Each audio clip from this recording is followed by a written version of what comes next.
Hello everyone and welcome back to episode number 8 of my F1 2021 My Team Career Mode for the Dutch Grand Prix. Heading into this one, we come off the back of a mad weekend in Belgium. Spoiler alert, we managed to get pole position in that round thanks to some conveniently timed weather. But anyway, heading into this one, we're purchasing some upgrades. This is just after practice. A major rear wing upgrade, a weight reduction upgrade, and a fuel efficiency upgrade as well. They will be on the car at various different times, but they will all help us towards the end of the season. Also heading into this one, we see for the first time the Honda tribute livery emblazoning the Red Bull cars. There is Max Verstappen around his home Grand Prix sporting the new livery. They'll be running that all the way up until the Japanese Grand Prix, and then after that they will revert back to their traditional Red Bull colours. That is how far behind I am with doing the commentary on these videos I recorded a while ago.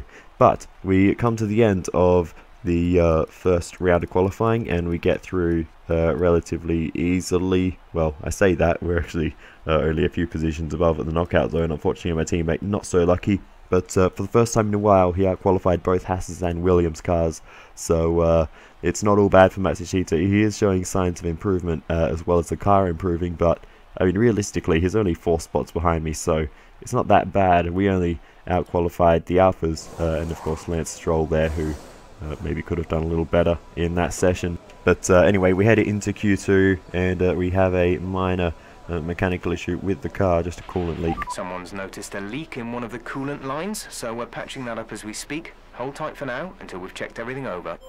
And that won't have any ongoing issues in the session. But we go out for our one and only flying lap in this session right towards the end, and that curb on the inside has spun us around almost into the wall. We use the accelerator to try and keep the car pointing towards the racetrack and away from the wall and not making contact with the barrier there. But wow, that was a lucky escape for us. But that is qualifying over, and we are very lucky there were no cars coming on the racing line as we did end up back on the track. But you can see just how little we touched that curb on the inside. We barely just nicked it, and it spun the car around like it was nothing. So yeah, that was a real shock at the time. Did not expect the car to just take off like that. It just went. There was no saving that. And yeah, here it is again at full speed.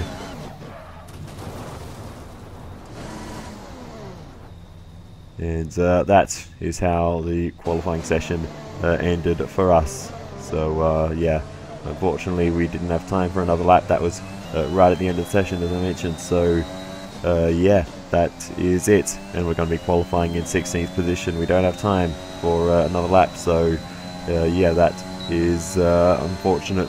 A little mistake there, just touching that curb by the slightest amount, so we need to be very careful of that in the race.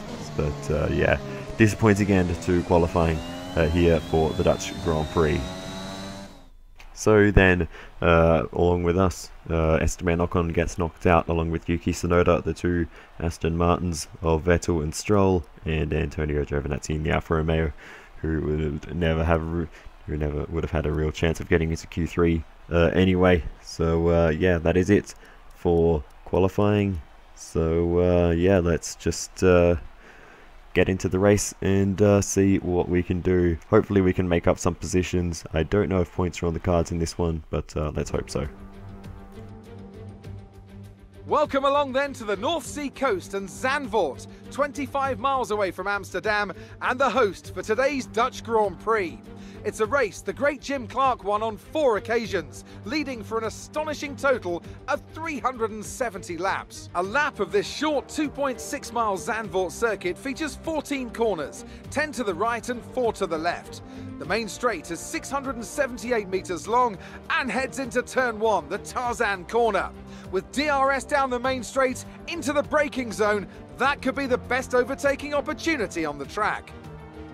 Joining me for today's race once again is Anthony Davidson. Why don't we discuss McLaren? What do you make of their performance so far this season? Well, the atmosphere within that team seems very positive at the moment. Everyone seems like they're in great spirits and having a lot of fun doing what they do, and that's definitely contributed to the performances we've seen. Before we begin, let's take a quick look at the grid lineup for today's race. Max Verstappen put in a fantastic lap yesterday, and he starts from pole position, and it's Lewis Hamilton alongside. Moving on to the rest of the grid, we have Perez, Bottas, Charles Leclerc and Sainz, Ricciardo, Gasly, Fernando Alonso and Esteban Ocon, Tsunoda, Vettel, Lance Stroll and Giovinazzi. The scientist, Norris, they've taken a grid penalty.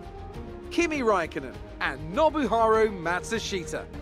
Russell, Mick Schumacher, Latifi and Nikita Mazepin. Which of these talented drivers will come out on top today? After the points finish last race, let's aim to keep the momentum going. We will certainly try to keep the momentum going. I'm not sure if points are on the cards this time. We started on pole last time, so from 16th it's going to be a much more difficult task, but we'll see what we can do. But as you can see on the weather indicator at the top there, it is going to be raining at around about 20 minutes into the race, and then it'll clear up around the halfway point maybe, or just after, so maybe towards the end even. But the point is, it's going to rain relatively early in this race, and we're probably just going to start on the soft tyres, and that really may be the only key part of the strategy here, despite how much we were looking at the different options. But anyway, nonetheless, we'll get into the race on the softs. The few cars around us will be on the medium, so we'll get a direct comparison to that. But we now go to the 5 red lights. And it's lights out and away we go for the Dutch Grand Prix. It's a great start versus the medium tyre runners, and we're immediately going to gain a few places off the grid as we head to the outside. There's a huge window, no one taking the outside line except for us and Daniel Ricciardo, and we've gained a few spots there. Had to back out though, and that's allowed Yuki Tsunoda to get back through. We got caught up on the curve, that sent us wide, and now we're being overtaken by more cars. Esteban Ocon getting back through, now Vettel around the outside, and the German's going to get ahead as well. And we drop a few of those places that we gained, but still up to 13th, so still 3 places higher than we qualified. So not really a bad start by any standards, but it could have been a little bit better. Looking at the start from the Italian Antonio Giovinazzi at the back of the grid, he was pinched towards the inside a bit, went very late on the brakes, and Vettel swerved in front of him there, and that's damaged the front wing of the Alfa Romeo there. And Antonio Giovinazzi is going to need to make a lap 1 pit stop, as you can see all the chaos there as we ran wide, and we're just trying to stay out of trouble there as we headed into turn 3 with cars going around the outside.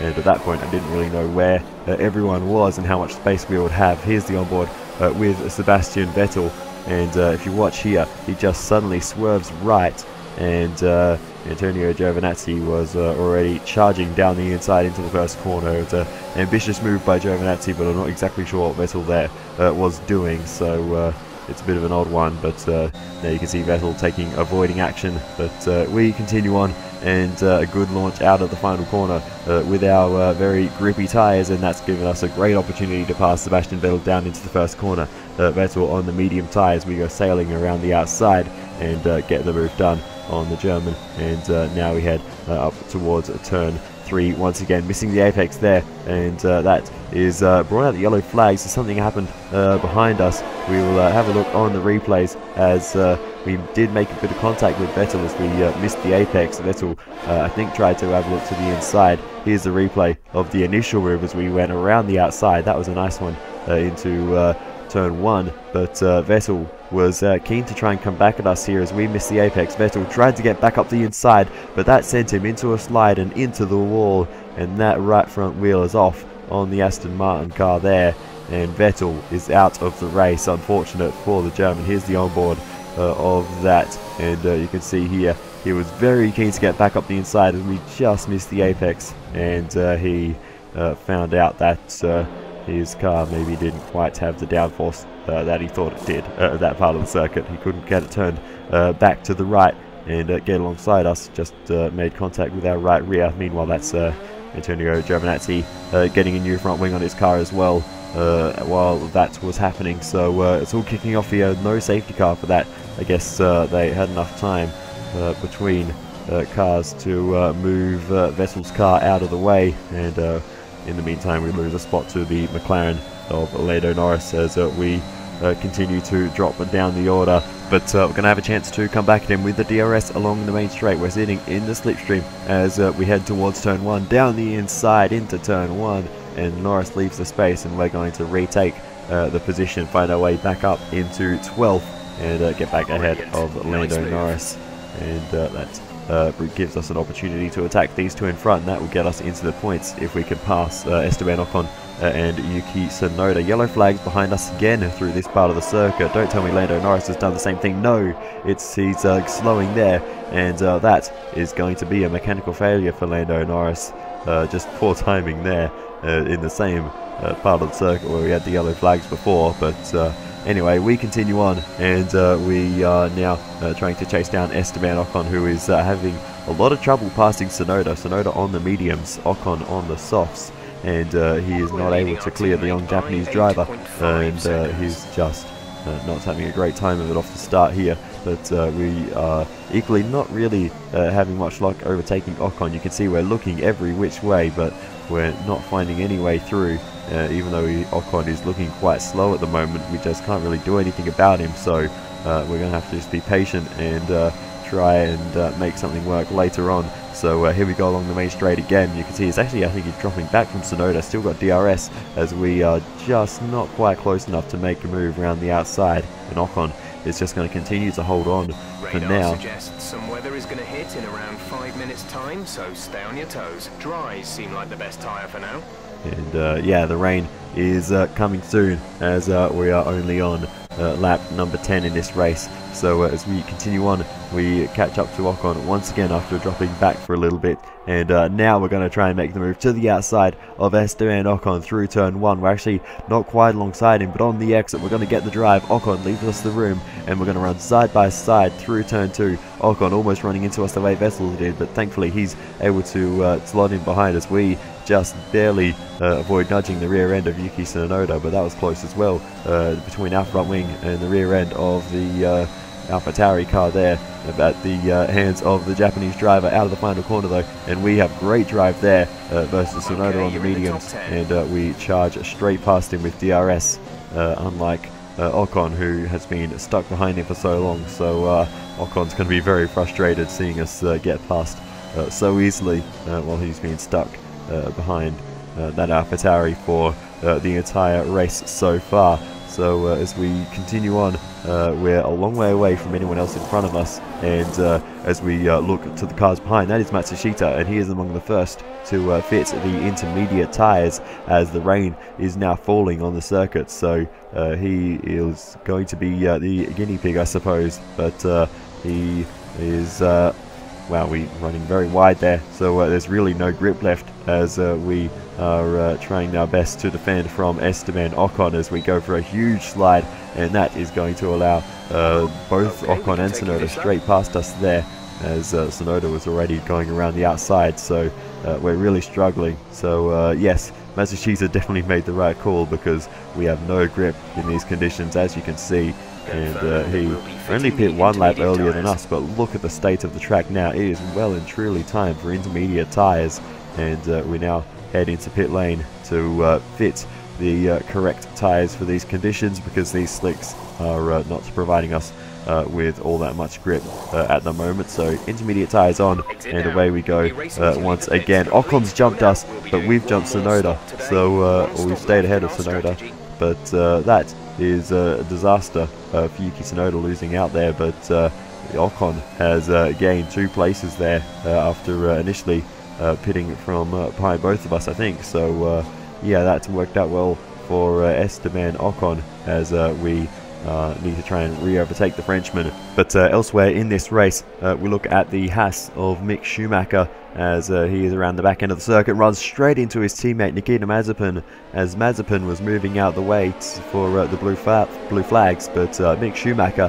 has run straight into him, and damaged his front wing, and well, who knows, he might have damaged Mazepin's car as well, but Mick Schumacher definitely with damage to his, and the young German is going to have to make a pit stop now out of sequence, and yeah, that is unfortunate for him, but yeah, just drove straight into his teammate. I'm not exactly sure what he was doing there, if he lost control at the wrong moment or what the story was, but either way, Mick Schumacher with damage to his car, but one thing that will save him from losing too much time is it's actually time to put on the full wet tyres. It's raining hard now, and Haas are going to use this opportunity to put him on those full wet tyres, so not as bad as it could have been for the German, but unfortunately he's still going to lose time changing that front wing. But Mick Schumacher, a big mistake there, and shortly after we follow him in, and we'll make that stop onto the full wet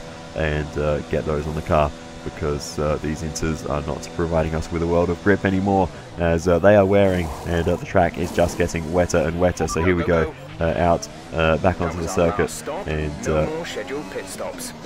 we will probably not be running to the end on these tyres. I think it will actually be dry by the end according to the weather forecast, but it is absolutely pouring at the moment, and the track is just got a layer of water on it that the intermediates just cannot deal with anymore. So yeah, we need to try and find the grip and find some speed, as Matsushita is a long way behind us, so he's unfortunately not had a great race. Here he is making his stop onto the full wets with a very useful camera angle there, but Matsushita is in actual track position, he's not that bad. I think he's around 14th, to be fair to him, but yeah, we are now getting lapped by the leaders, so that's also happening while we are racing around Max Verstappen leading the way in that very beautiful Honda tribute livery, which now covers the Red Bull car. But nothing else really happened in that stint, and it's now time to head back onto the intermediate tyres once again, and that will take us through this next phase of the race. So it looks like it's going to be potentially a 4-stop race, slicks to inters to wets to inters to slicks, and yeah, it's going to be many stops and a lot of work for the pit crew in this one, but it seems that our crew are doing a good enough job. But I would actually appreciate being a few more seconds up the road at the moment. Not that the pit crew could make up that much time, but it'd be great if we were ahead of Yuki Tsunoda right now, because he's still on the wet tyres, and you can see he's struggling as we try and pull alongside, but we just can't quite get there. Tsunoda's going to hold on through this section, and we're going to be stuck behind him for a little bit longer. But yeah, we're losing a lot of time here in the spray, and we just can't really get close because of that spray. And as we move on to the final corner, we're going to go charging around the outside, so Tsunoda well and truly on the wrong tyres. How slow he has to go to make that final corner, and indeed he is going in to change back to the intermediate tyres. We were trying an undercut on Esteban Ocon to try and get onto these intermediate tyres a little bit earlier, but it hasn't really worked out. We've gained time on Esteban Ocon, but we haven't really gained we haven't gained the position, but it's brought us back into the fight with him, so that's a good thing, I guess, as we put a lap on yet another car. Antonio Giovinazzi there. But anyway, as we continue on, we do catch up to Esteban Ocon, so we do have the pace over the Frenchman in the Alpine car. So we do have a chance of getting back in the points in this one. We currently sit in 11th position, so if we pass Ocon, we're in the points, and we get that sponsor objective for doing so. So there's a lot riding on this, not just championship points, but a lot of money as well. So we need to try and make this move. We continue on, and we make a very late apex through the banking, get a nice launch downhill, and that's really helped us get a great exit as we run side by side, and we get through and up into 10th place and ahead of Esteban Ocon. And that's a great move at the right time for us, because we're about to get blue flagged as well. But using the downhill run off the banking to rocket ship the car down towards the next section of track, and that's given us a great exit and helped us get ahead of Esteban Ocon. We continue on though, and as we understeer onto the back straight, Ocon has made contact with us, lost control of the car, and that may not have ended well for the Frenchman. As we go on board with him, you can see we were taking a bit of an early apex, but Ocon just nicked the left rear of the car. He couldn't get the car turned back to the left fast enough, and yeah, just made slight contact, lost the rear end, and sent the car straight into the wall after a bit of a fishtail. Caution, the virtual safety car has just been deployed due to a buildup of debris on the track. We've been informed that due to the increasing risks, they're moving from a virtual to a full safety car. Okay, the full safety car now out on the track, and we'll see what caused that. Giovinazzi and Mazepin are also out of the race. We'll see what happened to Nikita Mazepin. He drives straight into Esteban Ocon, and that is Mazepin out of the race.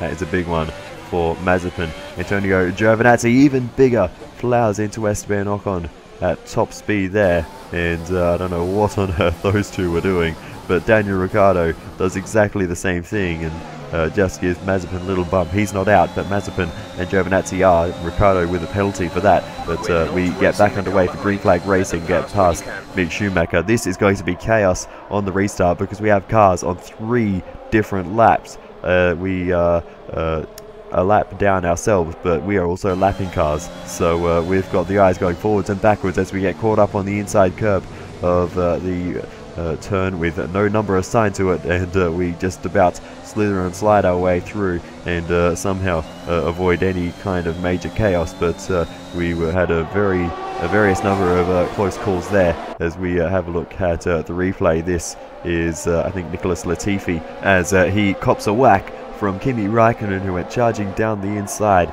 with a little bit too much pace on board, and that's damaged the front wing of Latifi as he now has to get out of the way. We went to the inside just there, and that was a close one as well, but Latifi now with a damaged front wing, just trying to stay out of trouble. You can see the whole field trying to get past, and there's a very close call there, but he thankfully is able to let them all go without any more chaos unfolding. But I mean, you can see the closing speed there. That's going to get dangerous, but thankfully he manages to slot in line, and there are no more issues there. But Latifi with damage now to his front wing, and he's just got to nurse the car around.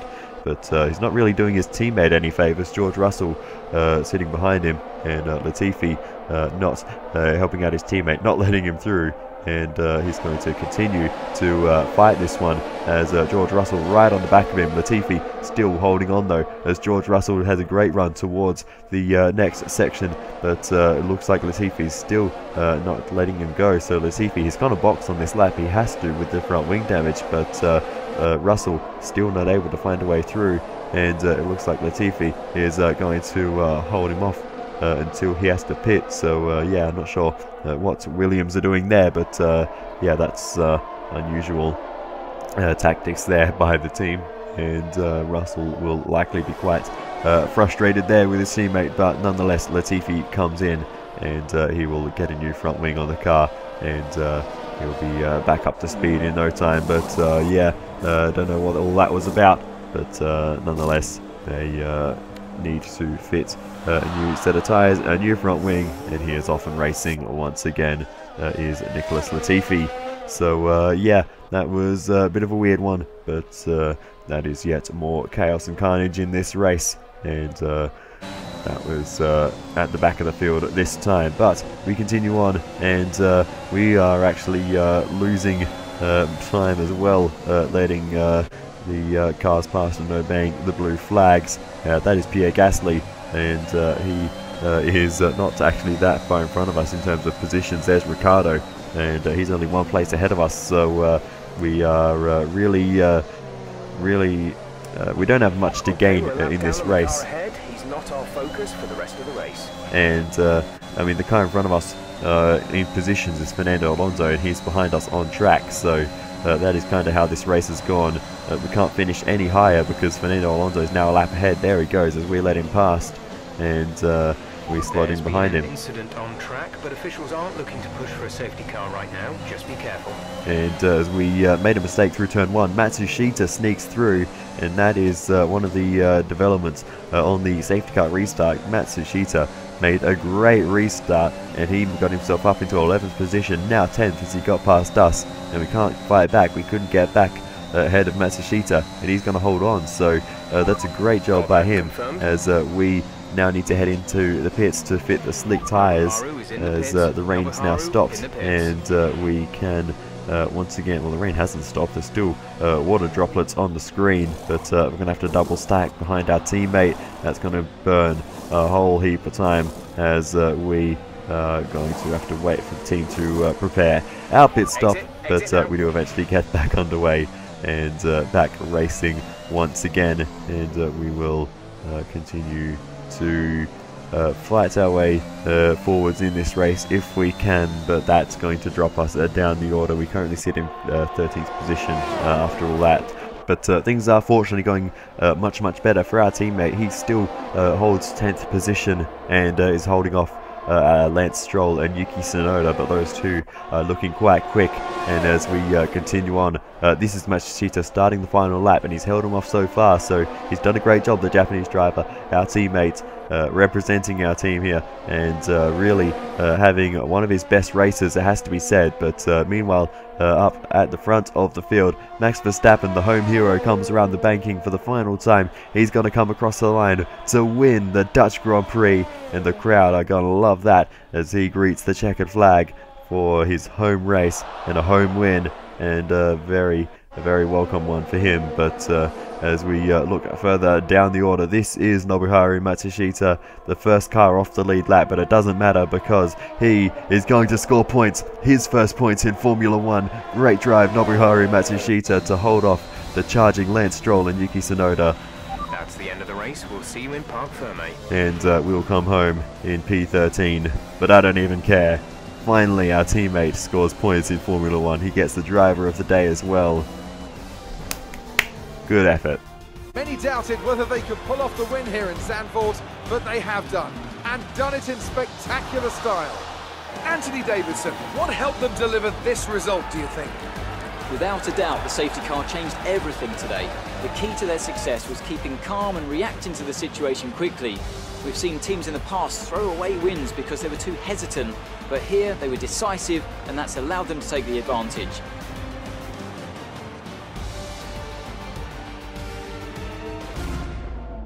The drivers are en route to the podium as we speak. What a fantastic win for the Red Bull team. They performed exceptionally today, keeping us firmly on the edge of our seats throughout the entirety of the race. Congratulations to everyone at the team. So Max Verstappen takes the win here at the Dutch Grand Prix. Lewis Hamilton finishes up in second position, with Charles Leclerc taking a podium for Ferrari.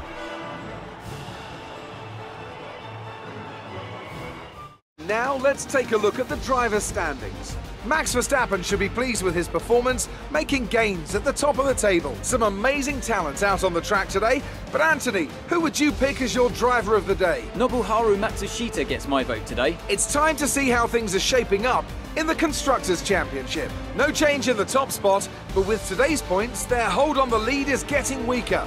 After an event like that, who knows what the sport has in store for us next time? Be sure to join us again as we continue to bring you the latest excitement in Formula 1. Well, there we have it.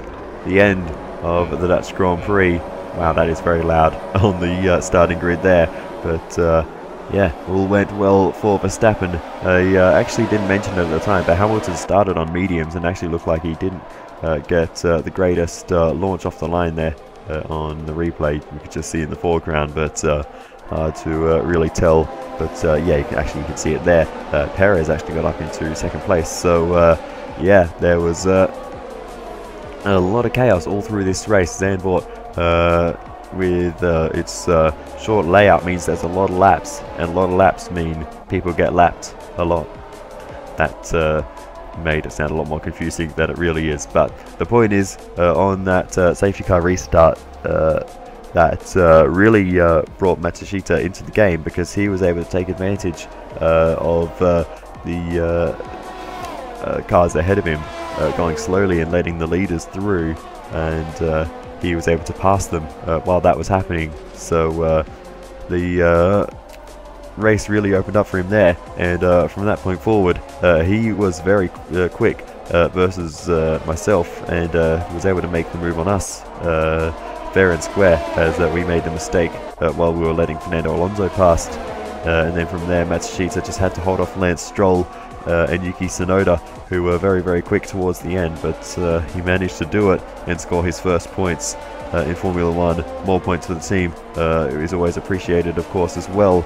So, yeah, just a great race for him, and really one he needed. So, yeah, very, very happy with Matsushi's performance in this one, and hopefully he will be able to continue that for the rest of the season, because yeah, to be honest, he does need to improve. He has been lacking a little bit, especially in qualifying. His race pace is fine, as was evident in this race, but in qualifying he needs to find some gains. So hopefully this can be a big boost for him as he continues to develop as an F1 driver. Hopefully he can get his eye in for the rest of the season. Great work out there today. Let's have your thoughts. Your team must be ecstatic with how you're performing. Yeah, it was a really great race today. We were, fighting for the edge of the points for the whole race. It slipped away from us at the end with a double stack, but on the other side of it, Matsushita drove a great race, and when we made a mistake at the critical point, Matsushita was able to get through, and he was able to hold on for points. So he's really been improving a lot. How do you feel the weather affected the outcome today? It definitely played into our hands, I think, the weather.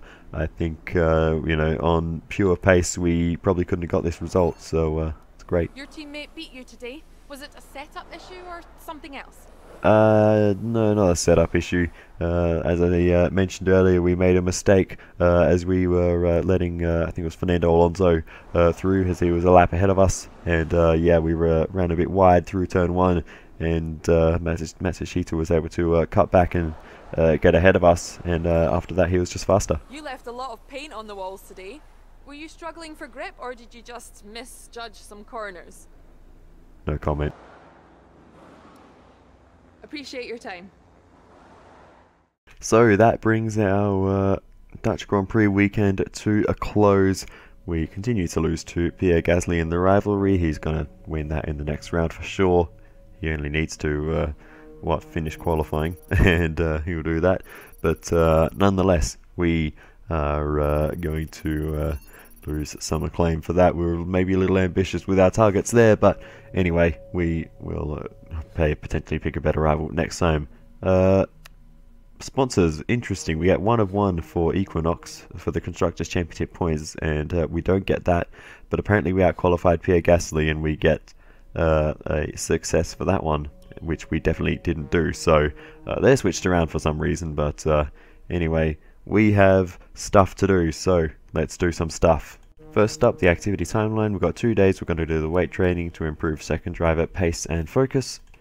But now we get into a bit of an issue, because thanks to Matsushita's improved performance in the recent rounds, his market value's increased, and he has declined to re-sign with us because we don't have enough money to pay for his new contract.